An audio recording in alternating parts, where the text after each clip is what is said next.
Hello guys, good morning. Kumusta po kayo? Mag-prepare na po tayo, pupunta tayo ng garden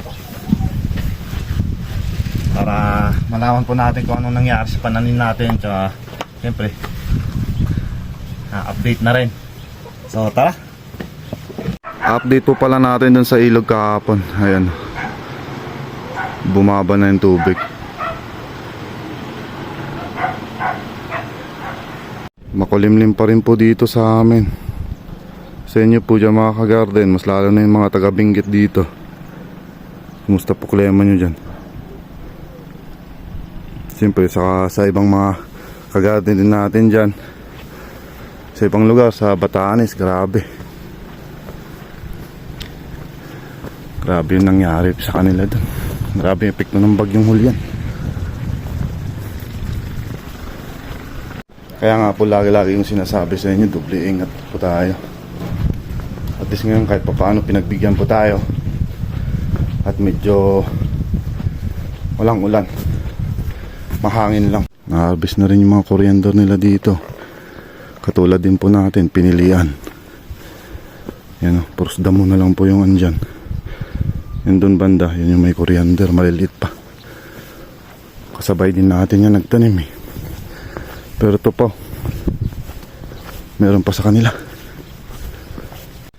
For today's video nga po pala mga ka-garden, bali magagawin natin, yun nga, sabi ko kanina, mag-update po tayo kung kumusta na yung ating mga pananim.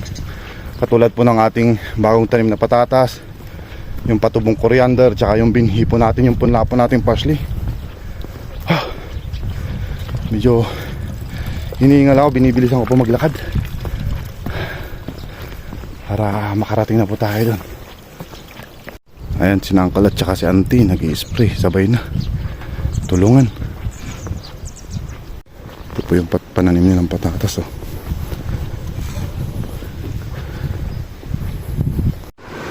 At least walang masyadong slide dito.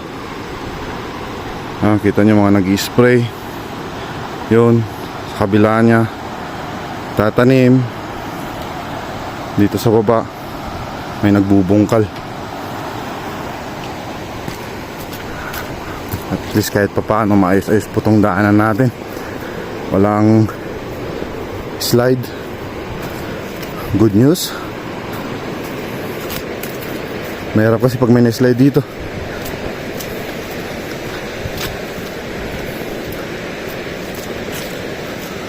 Ito lang pala, maliit lang, pero matagal na to eh. Bumigay, bumaba ng konti.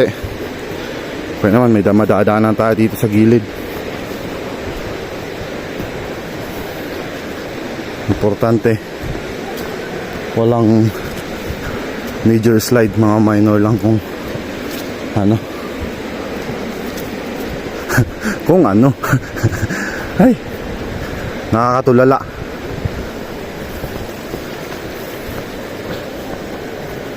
Bali doon lang yung sa dating slide doon sa kabila. Yun lang yung meron. Yun dyan banda, yun papunta sa atin doon. Bali ngayon po pala mga ka-garden is October na, October 1,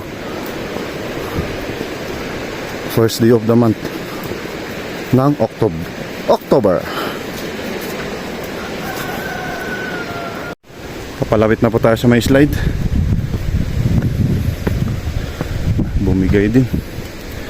Dito na po tayo daan sa gitna. Di bali na harvest na po yung celery.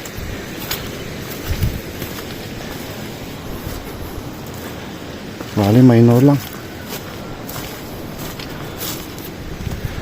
Yan po siya. Ito naman po yung nakaraan.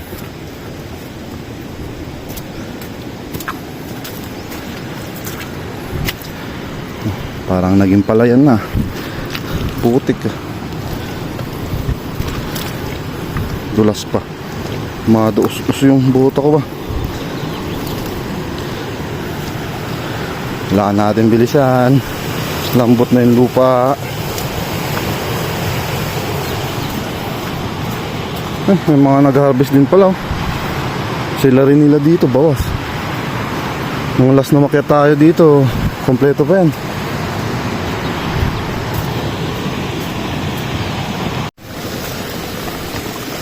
Hugas lang tayo konti. Medyo bigat yung sabota. Bigat yung putik.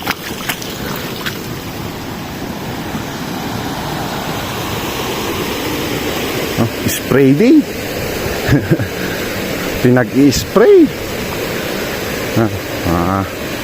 Kagabin din natin dito. Bali, tanim niya pala dito.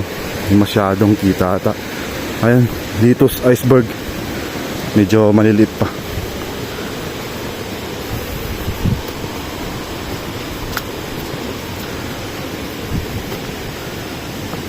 Yan. Paspas! Tanangin na, paspas!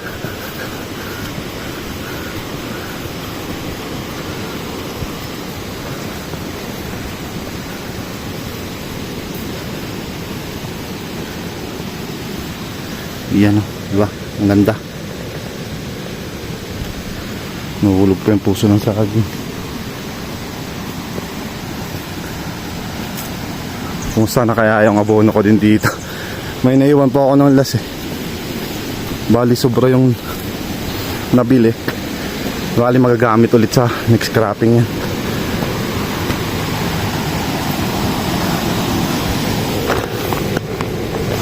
Binahayan agad ng kaibigan ba. Okay lang yan. Mapupulot din yan pag binuhat. Importante hindi nabasa. Wala nang masyadong slide dito. Bali tong slide na to kasi tagal na to, last year pa. Yan siya. Yan, last year yan. Doon sa taas nag-umpisa.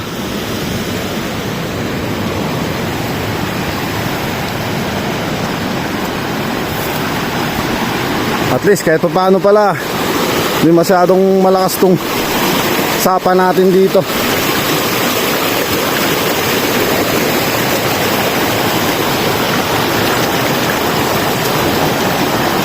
Dahan-dahan lang, baka mahirap mabaliktad.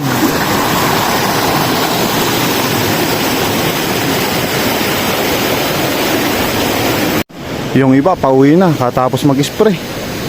Yan yung packet na yan. Dito siguro nag-spray yan. Tatas.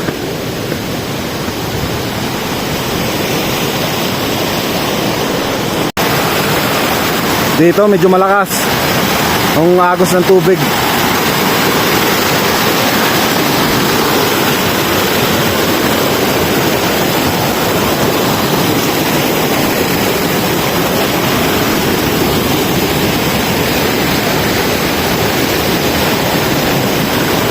Buti na lang natin sa gitna. Yan, may mga kahoy pang naanod.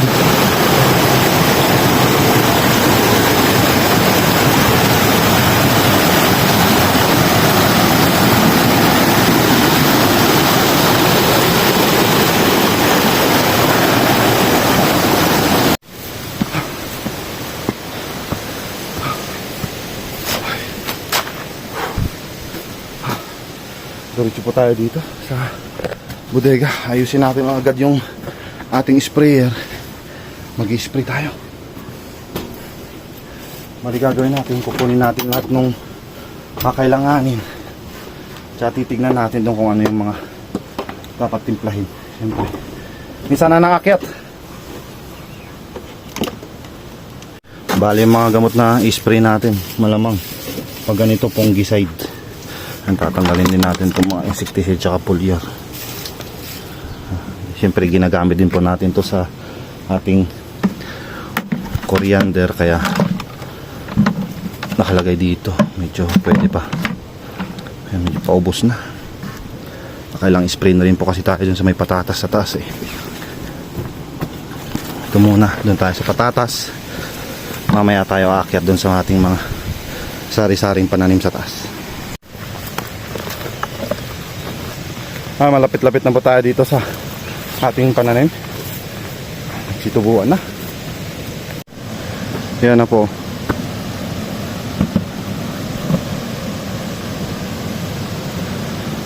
Pwede nang pasenteran.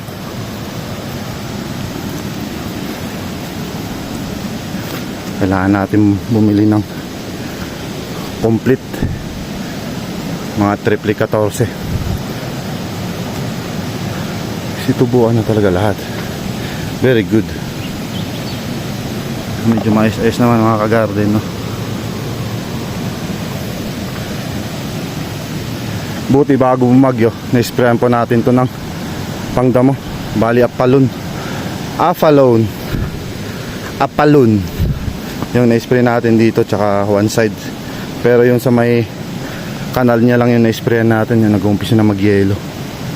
Di bali nang may konting tumubo ulit, ano din yan, malilinisan din natin sa sunod na araw. Dito ang tatangkad na hanggang dito sa sa mga maliliit natin. Ay, parehas din pala dun sa taas, sa malalaki. But late yung isa na to. Pagitan niya dalawang malaki, check natin pala. May mga white flies, pero hindi tayo makakapag-spray ngayon ng insecticide kasi nga pangit yung klema. Fungicide muna pag umaraw, saka tayo mag-insecticide dito. Ganun po yung technique nun, kasi minsan pag pangit yung klema tapos nag-spray ka pa ng insecticide, minsan kontra sa klema, mas lalong masisira yung pananim, magkakaroon ng blight, early blight. Kailangan puros fungicide lang gagamitin natin. Bali magkakagan ito, yung sinasabi ko. Ayan, pero ito sa kanal naman tumubo. Ayan, maliit yung binhi niya. Ito nagkakaroon na. Doon lang pala sa kabila yung medyo maayos-ayos. Hindi natin mano-manohin tanggalin pag ganyang konti lang. Pero pag marami, kailangan na nating tapatapangan yung gamot na ilalagay natin. Yan, nahulog pa. Yan. Sinadtad ng ulan. Ulan. Haba na rin talaga dito. Mas mahaba pa dito. Halito yung una nating tinanim. Yun, hanggang dun sa dulo. Bale yan, fungicide. Spray tayo ng fungicide. Mabilisan habang hindi pa maulan. Dito tayo sa sapa magtitimpla. Kurado walang tubig tong hose na to.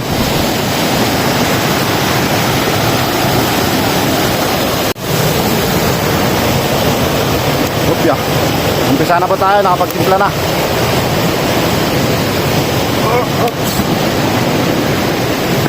Dito tayo sa mga malalaki mag-umpisa.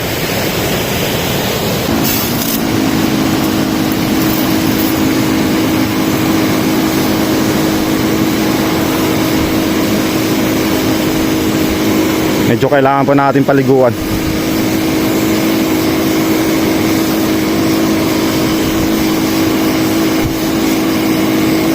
Para tagos dun sa stem at hindi po ma-blackleg. Siyempre mahirap lang kung dahon lang yung maayos, pero yung stem nya may bulok na, yun yung tinatawag na blackleg. Wala ding kwenta. May nakita na po ako dito nag-uumpisa ng mag-blackleg talaga. Ay, hindi na kamo nag-uumpisa, na blackleg na. Bali yan mga ka-garden. Tulin natin. Ito ang sakit ng patatas talaga pag ganito klema, mabagyo. Bale, meron tong dalawa. Buumpisa na talaga. Meron din dito yung mga ispat-ispat. Kaya sakto-sakto yung spray po natin, fungicide. So kailangan nating ayusin yung schedule natin dito. Kasi ganito na nga, malalaki. Bali, gagawin natin, pag maganda klima, 2 times a week. Pag pangit, 3 times a week tayo. Pero pag sobrang pangit ang klima natin, gagawin na natin nun every other day. Gastos pero kailangan. Kaya nga sugal eh. Susugal tayo sa farming. Ayan, bali tapos ko na po pala doon. Dito na tayo sa maliliit. Tsaka dyan sa baba.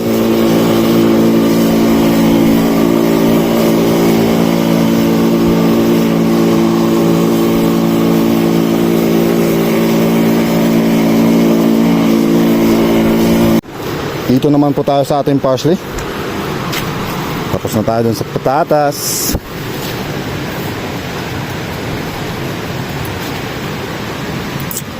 Kumusta na kaya ito?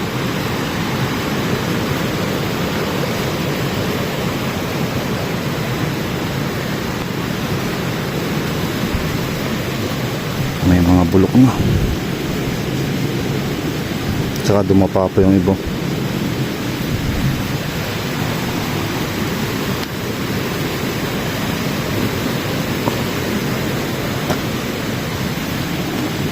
Tinagtad. Bulok. Sakto-sakto may naiwan po tayo dun sa taas na fungicide. Parehas din lang fungicide. Yun yung spray po natin dito. Para may inaasahan po ulit tayo sa susunod na araw. Spray ulit mga garden.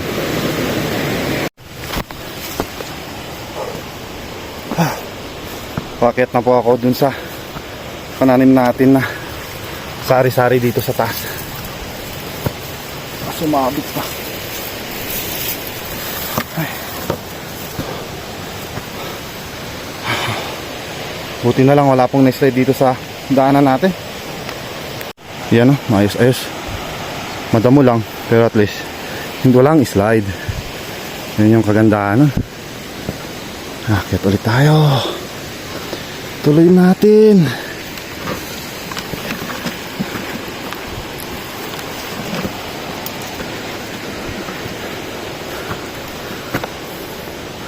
Sanga.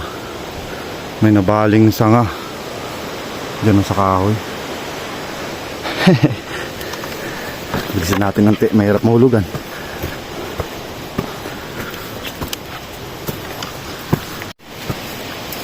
Ayun po pala, may nagpapa-shoutout po sa atin. Bali, shoutout po kay Ting Inilda Vlog, tsaka kay Mami Ritz Vlog. Hello po sa inyo. Paki-supportahan din naman po natin mga ka-garden. Mga kapwa vlogger din.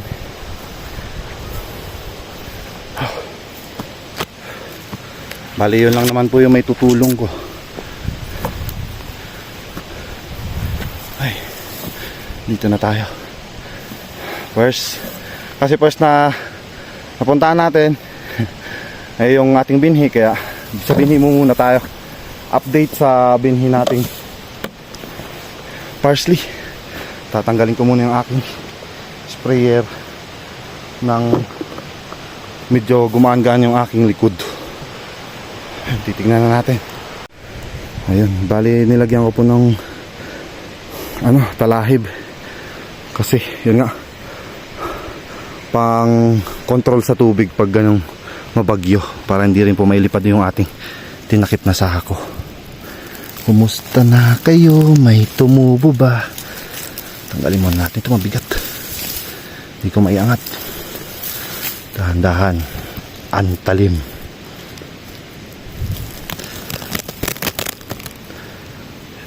Ayun. Meron. Success mga ka-garden. Success yung ating binhi. nasa ano pa 50%, ay hindi, 30% success. Ito damo, tanggalin natin yan. Ay sus, umangat. Ayan itong mga maliliit na to. Ayan, kita nyo ba mga garden? Yan. Oh. Yung ito damo din. Ito medyo malapad yung dahon, damo po yun. Yan. Medyo damo yung iba, pero pumpisa na yung binhi natin. Oops. Tingin po nga po tayo sa iba. Balik natin ito. Dito nga tayo sa walang net. Mahirap iangat. How di Carabao. Parang wala pa dito. Damo yung tumubo. Damo yun. Bagay, wala pang wala pang 15 days. Yung sa gitna niya, parang damo.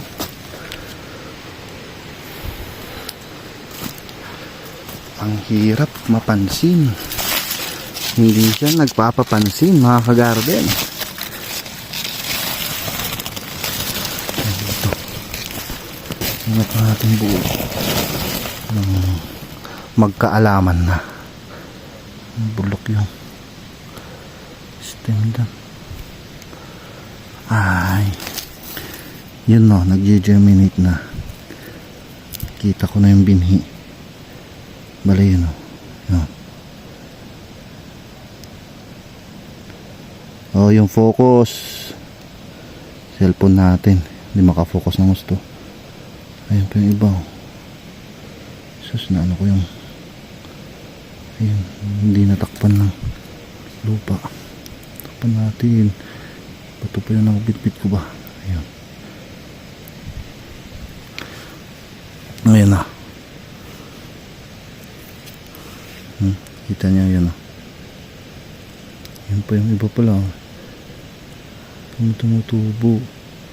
Palabas na yung iba. Mga ilang ano pa yan. Ilang araw. 3 days siguro. Bago natin iangat itong itong net. Tatanggalin natin sako. Pati itong mga talahip na nilagyan natin sa ibabaw.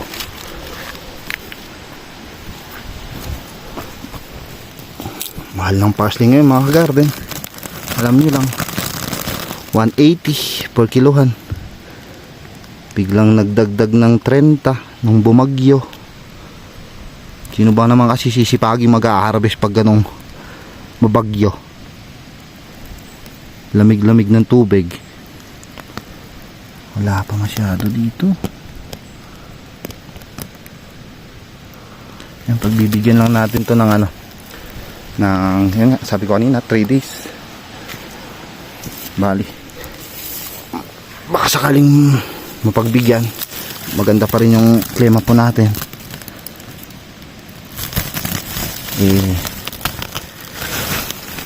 Diretso na tayo dito sa ating tinatrabaho. Medyo natambak ulit yung ating trabaho Ayan siya. Damo po yung iba. Umpisa lang lumabas yung iba nating binhi.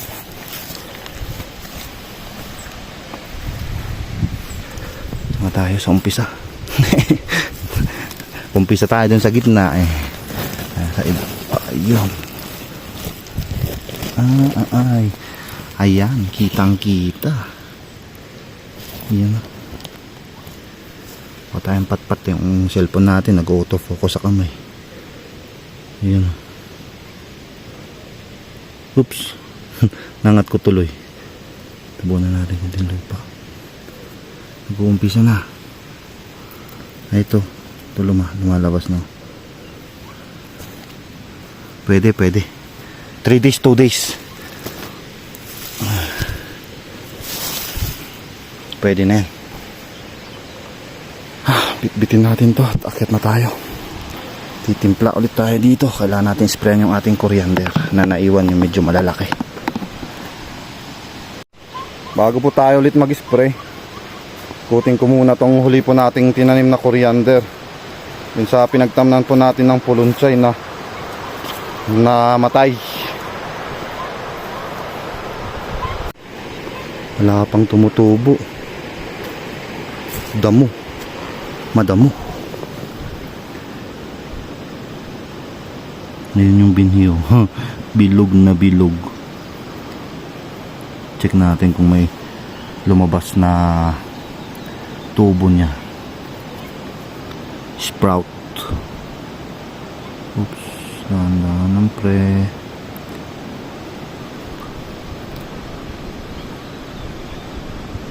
Hindi ko na kita ng gusto ah.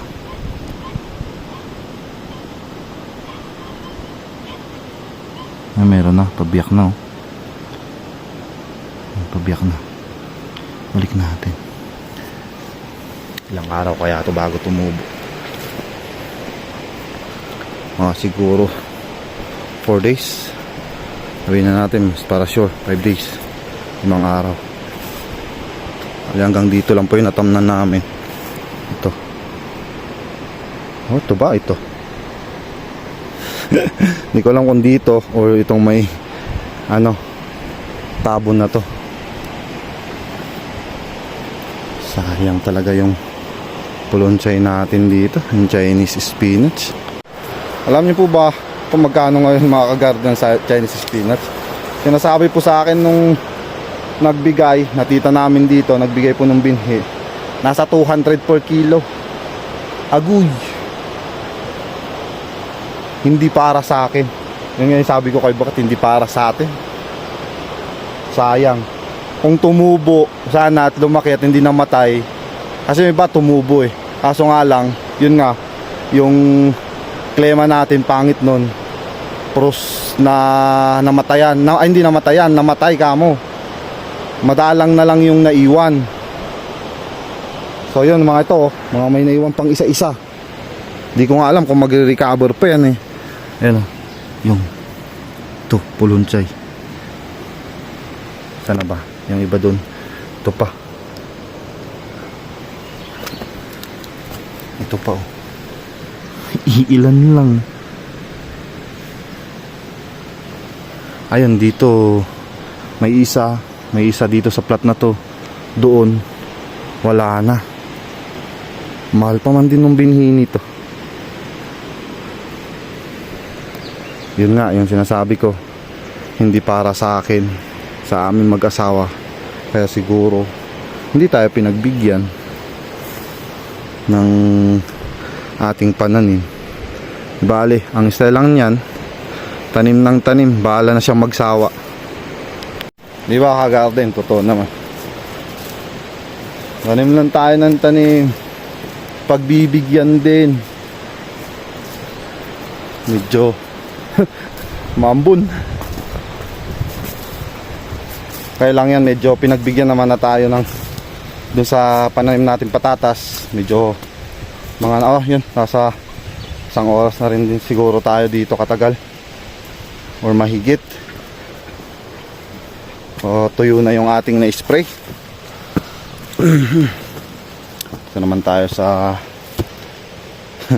isang pananim din namin na coriander na yun nga yung ito naman coriander naman po yung tinanim namin, kaso sablay naman sa binhi. Talaga yung binhi yung hindi tumubo. Ngayon situbuan na yung natin, tinanim natin ulit bago parang replant yung ginawa natin. Ganda yung tubo, dami-dami. Yan, may maliit pa pero nag-uumpisa na. Yan, mga tuda mo. Pinabayaan ko pong ganyan, hindi ko inisprayan ng pangdamo kasi baka mamatay ulit po yung tumutubong pananim natin. Kaya ganyan lang muna. Pag medyo maraw-araw, mano-manong pagdadamo siguro gagawin natin dito. Di bali na yung mga ganitong damo kasi, yung mga ganito maninipis, okay lang yan. Ito lang yung mga matatanggal sana, mga malalapad, tsaka ito, itong isa na to. Dahan-dahan lang pala. Eh, tumutubo yung ano, yung bago nating tinanim. Lipat tayo sa taas at yung malalaki natin dito, kumusta na kaya? Kung lumaki pa mas lalo, di very very good. Medyo lumaki ng konti. Yung mga iniwan namin ni Mrs.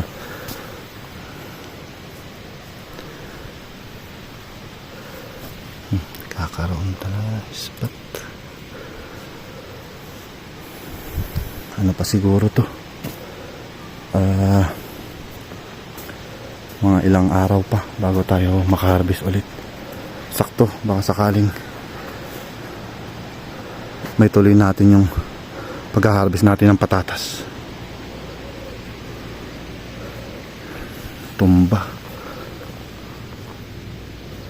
yung ating pananim. Medyo malalaki yung iba. Yan talagang dito lang talaga sa taas yung palyado. Hindi maganda yung tubo. Ba't kaya isang binhi naman to yung tinanim po natin dito eh. Baka sa lupa siguro. Dito sa baba niya, yan, dapat mga ganyan na sana. Okay lang yun. Bali ngayon pala mas lalong nagmalot ng coriander. Nasa ano na, nasa 600 sa farmer. Pagpaktura may 1,000 na. Grabe no. Spray ulit. So ayan mga ka-garden, at least nakita po natin yung ating mga pananim. Okay naman lahat. So mag-i-spray po ako, pero syempre ayaw pong pahabain tong video natin. So shoutout po sa lahat ng ating mga new subscribers. Thank you po sa panonood ng vlog natin kahapon. Tsaka shoutout din po sa inyo. Tsaka shoutout din po sa mga viewers natin dyan. Maraming salamat po sa walang sawa nyo pong suporta. Tsaka sa walang sawa nyo rin pong panonood. Mag-ingat po kayo palagi mga ka-garden. Dito na nagtatapos ang ating vlog. Kita-kits po ulit bukas. Bye bye.